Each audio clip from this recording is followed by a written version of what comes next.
Oke kawan-kawan, secara garis besar bahwa jaringan wifi yang ada di rumah-rumah kalian ataupun di kantor, di sekolah, di tempat-tempat umum itu jaringannya seperti ini.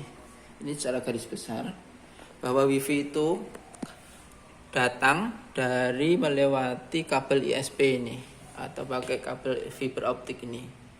Ini biasanya berasal dari kabel Telkom. Kalau salah satu provider misalnya kita ambil Telkom. Nah, ini kabel masuk. Ini tidak boleh terputus ya, kawan.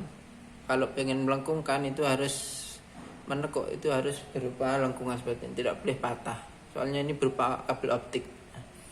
Kabel optik ini masuk ke konverter ini, menerjemahkan satu single kabel optik itu menjadi sekitar 8 kabelan. Nah, ini kalau kalian zoom di soket ini ada 8 kabel. 8 kabel ini karena ini hanya keluarannya satu, berarti ini harus diadapterkan ke beberapa colokan yang akan nanti bisa disebarkan, bisa beberapa pemancar. Nah, misalnya dari sini ya. Ini setelah diartikan, keluar kabel 6 berupa kabelan, ini masuk ke ini juga adapter agar satu colokan ini bisa diadaptasikan menjadi beberapa colokan. Nah, seperti di bawah ini. Ini ada sekitar 5 colokan. 5 colokan ini berarti satu ini bisa menampung 5 pemancar atau pemancar wifi seperti ini. Nah, contohnya ini masuk ke adapter ini, masuk satu. Ini bebas, yang dari sini masuknya satu, sini atau sini atau sini bebas, tapi keluarnya itu juga bebas. Nah, misalnya seperti ini masuk sini kan, dari sini, ini masuk sini, masuk tag, nah keluarnya lewat sini.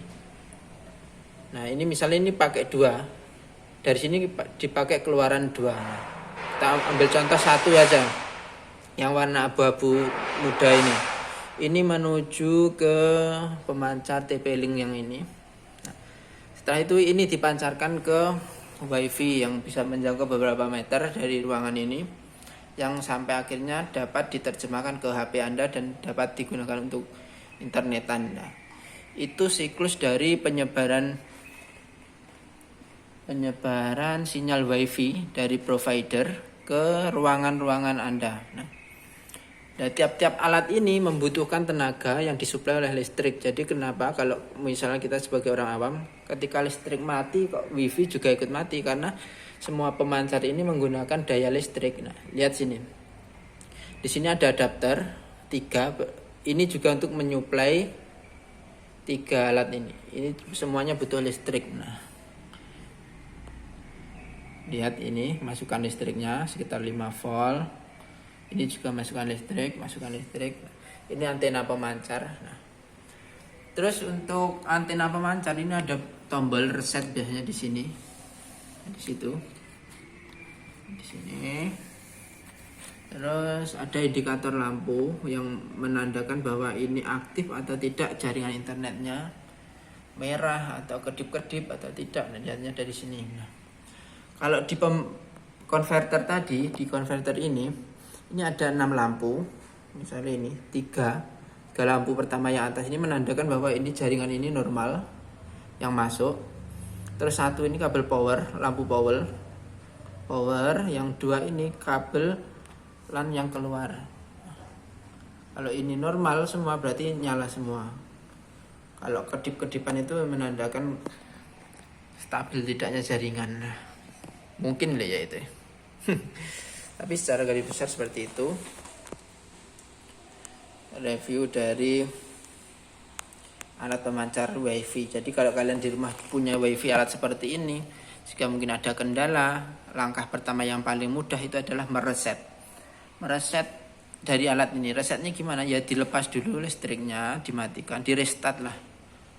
Nah, setelah itu ditancapkan lagi, ini misalnya dimatikan. Beberapa mungkin ininya dulu dimatikan, dah pengaruh atau tidak, seperti itu misal ini.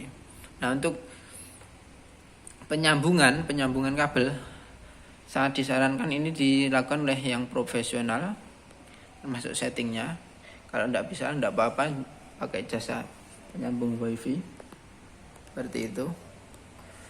Oke kawan-kawan, mungkin ada yang mau menambah dari penjelasan singkat dari orang awam jaringan wifi seperti ini, biasa ditambahkan di kolom komentar. Jangan lupa subscribe-nya. Terima kasih.